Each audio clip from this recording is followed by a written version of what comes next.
Isang mapagpalang umaga, tanghali o gabi sa ating lahat. Ngayon po ay araw ng Tuesday, July 22, 2025. Sa lugar po namin ay 9:40 na ng gabi. Kaya bago po magtapos ang araw ng Martes, basahin po muna natin ang ating mabuting balita. Medyo mahaba-haba ito. Ngayon po ay kapistahan ni Santa Maria Magdalena. Ang mabuting balita ng ating Panginoon ayon kay San Juan, chapter 20, verse 1 hanggang 2 at hanggang 11 hanggang 18. Papuri sa iyo, Panginoon. Madilim-dilim pa ng araw ng linggo, naparoon na si Maria Magdalena sa libingan. Naratnan niyang naalis na ang batong panakip sa pinto ng libingan. Dahil dito, patakbo siyang pumunta kay Simon Pedro at sa alagad na mahal ni Jesus at sinabi sa kanila, "Kinuha sa libingan ang Panginoon at hindi namin alam kung saan dinala." Si Maria ay nakatayong umiiyak sa labas ng libingan. Yumuko siya at tumingin sa loob. May nakita siyang dalawang anghel na nakaupo sa pinaglagyan ng bangkay ni Jesus. Ang isa'y sa gawing ulunan at ang isa namay sa paanan. Tinanong nila si Maria, "Ale, bakit ka umiiyak?" Sumagot siya, "Kinuha po nila ang aking Panginoon at hindi ko alam kung saan nila dinala." Lumingon siya pagkasabi nito at nakita niya si Jesus na nakatayo roon, ngunit hindi niya nakilalang si Jesus iyon. Tinanong siya ni Jesus, "Bakit ka umiiyak? Sino ang hinahanap mo?" Kala ni Maria'y siya ang tagapag-alaga ng halamanan, kaya't sinabi niya, "Ginoo, kung kayo po ang kumuha sa kanya, ituro ninyo sa akin kung saan ninyo dinala at kukunin ko." "Maria," ani Jesus. Humarap siya at kanyang sinabi, "Rabboni," ibig sabihin, Guro. "Huwag mo akong hawakan sapagkat hindi pa ako nakapupunta sa Ama," wika ni Jesus. "Sa halip, pumunta ka sa aking mga kapatid at sabihin mong aakyat ako sa aking Ama at inyong Ama, sa aking Diyos at inyong Diyos." Kaya't si Maria Magdalena'y pumunta sa mga alagad at sinabi, "Nakita ko ang Panginoon," at tuloy sinabi sa kanila ang bilin ni Jesus. Ang mabuting balita ng ating Panginoon. Pinupuri ka namin, Panginoong Hesukristo.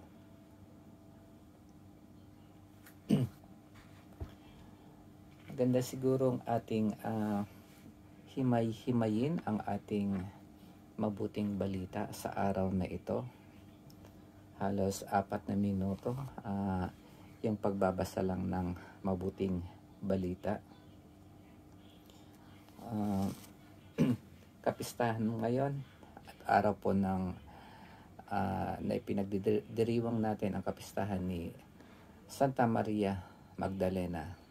Alam naman natin na si Maria Magdalena ay yung babae na inalihan ng maraming demonyo at pinagaling ni Jesus. At siya ay isa sa mga alagad ng ating Panginoon. Siya yung sumusuporta sa ministry ng ating Panginoon. Kaya kasama siya kahit saan siya pumunta, si Jesus, kahit saan siya pumunta. Kahit doon sa paanan ng krus at ganun din dito sa pagkabuhay ng ating Panginoon. At parang kung hindi ako nagkakamali, siya yung unang nakakita sa muling pagkabuhay ng ating Panginoon. Siya na babae. Kaya napakagandang isipin na kahit gaano ka makasalanan ang isang tao, ay pwedeng magkaroon ng oportunidad na mapagaling at mapatawad sa mga kasalanan, at meron pang oportunidad na siya yung unang makakita sa ating Panginoon na muling nabuhay. Kaya dito, isang babae ang unang nakakita sa ating Panginoon. So, balikan po natin yung unang verse 1 hanggang 2. Sabi dito, madilim-dilim pa ng araw ng linggo, naparoon na si Maria Magdalena sa libingan. Madilim-dilim pa, kaya ng araw. Ang sinasabi dito sa tunay na language, first day of the week ay ang linggo. Pagkatapos nung Sabat o Sabado ay ang linggo. Yung pagkaalam natin, ang unang araw na ginawa ng Panginoon ang mundo ay yun yung tinatawag nating linggo, at natapos hanggang Sabado. At ang Sabado or Sabat ay sineselebrate ng mga noong mga panahon ni Jesus, na ang tawag nila ay araw ng pamamahinga or Sabbath day, na kailangang wala silang ginagawa.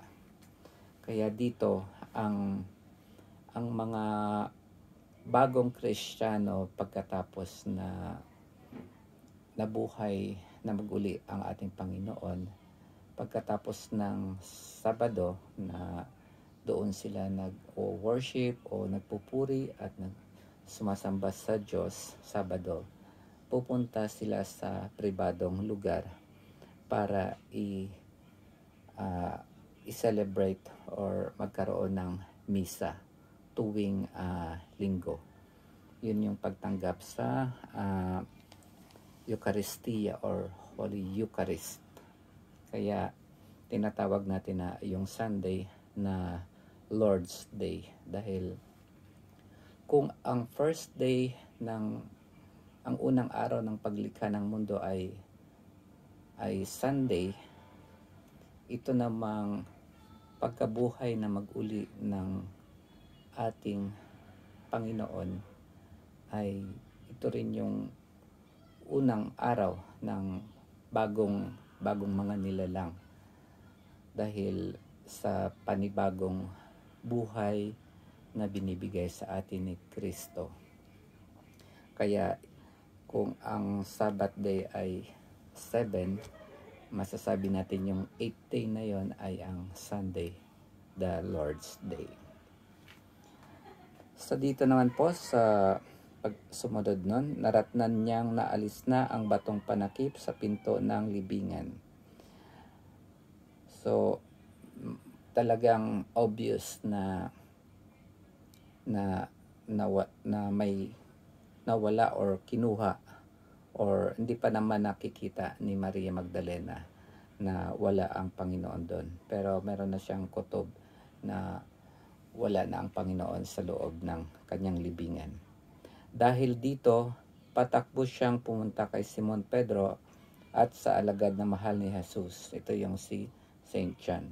At sinabi sa kanila, kinuha sa libingan ng Panginoon at hindi namin alam kung saan dinala. Mayroon ditong sinasabi na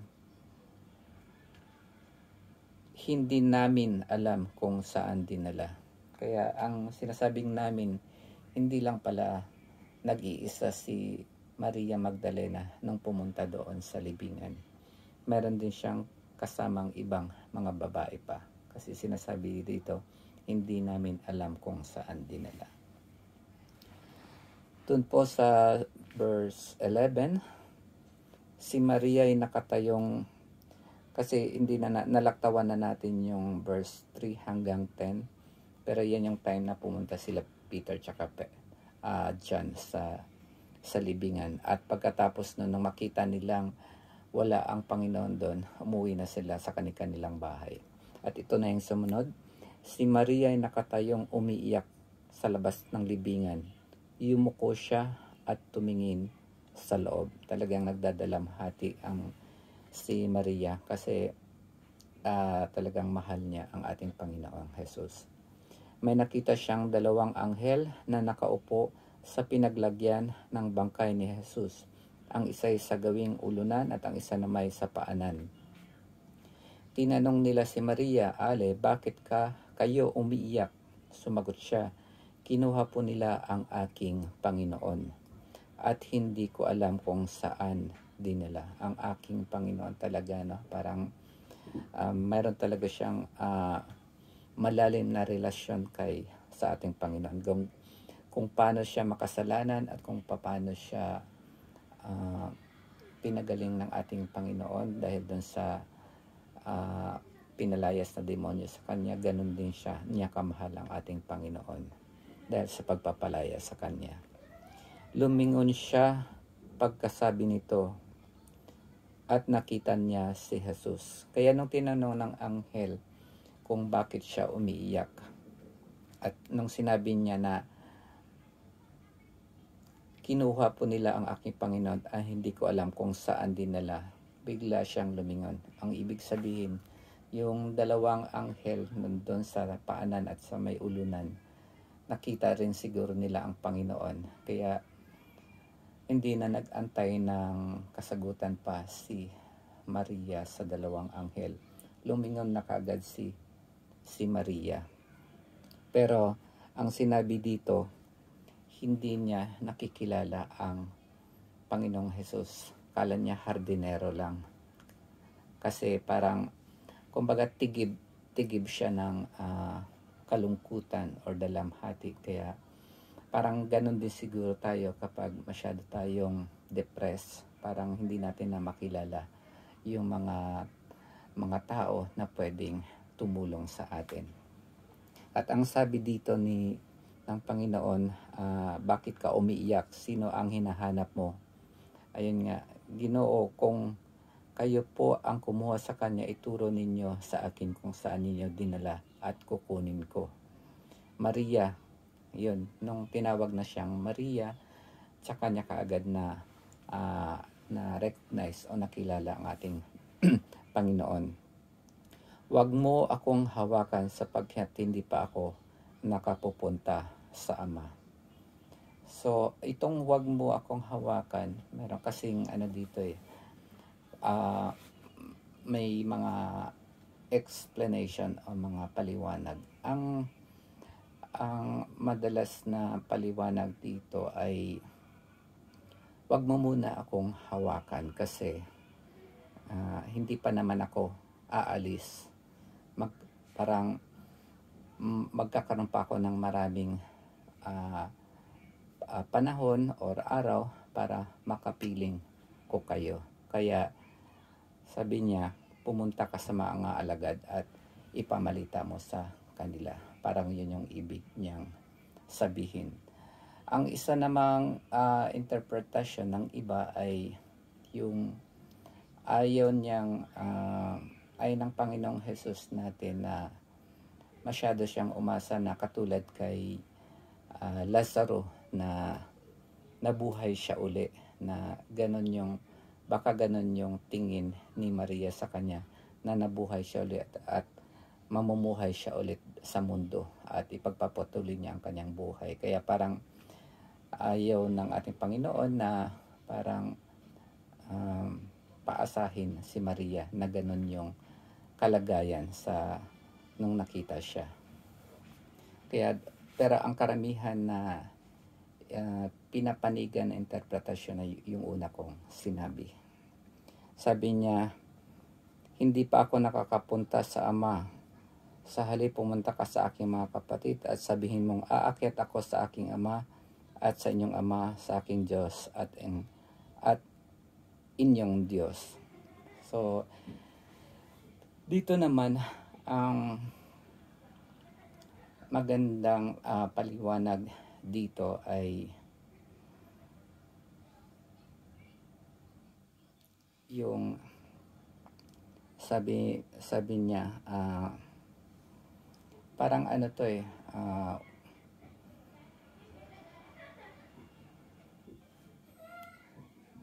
aakyat ako sa aking Ama at sa inyong Ama, sa aking Diyos at sa inyong Diyos. Yung isang simple lang pong paliwanag dito ay tayo din ay mga anak ng Diyos at ang Diyos ay Ama din natin. Paano nangyari yan? Kasi nung bininyagan tayo, naging isang parang mga by grace o grasya, naging anak tayo ng Diyos. Kaya magiging Ama din natin ang Diyos. At dito yung si Jesus nga ay meron ditong yung tinatawag na muling pagkabuhay or yung pag-akyat naman ay ascension. Merong dalawang siguro yung pag-akyat niya nung mabuhay ang ating Panginoon at nakita ni Maria, isang isang action na masasabi natin na ang Panginoon ay nagkaroon na ng ascension na sa pagka Diyos niya, sa pagka Diyos.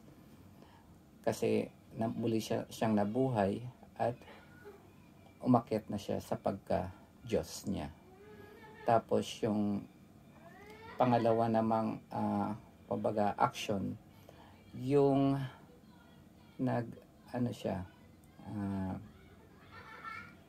parang hindi pa siya umaakyat sa langit. Kumbaga hindi pa siya aalis sa mundong ibabaw, kasi actually nagstay pa siya ng 40 days na kasama yung mga alagad. Kaya yun yung pangalawang parang pag-akyat niya sa kanyang pagka Diyos. Doon matatapos yung parang yun yung huling panahon niya na nandito sa mundo, at doon na siya sa kalagayan kung saan yung pagka-Diyos na niya nandun na sa langit. At iyon na rin yung parang simula na para maibigay niya sa atin ang Espiritu Santo. Parang yun na yung sumunod na yugto ng buhay ng ating buhay Kristiyano. Kaya sabi niya, huwag mo akong hawakan sapagkat hindi pa ako nakapunta sa Ama. Yun yung medyo paliwanag doon sa pangyayari na yun. Ang simpleng paliwanag ay tayo ay naging parang adopted na children ng Diyos dahil sa pagtubos ng ating Panginoong Hesukristo, kung saan siya ay Son of God. Kaya nung matubos tayo sa pamamagitan ng binyag, ipinagkaloob sa atin ang Espiritu Santo na pwede na nating matawag ang Diyos na ating Ama.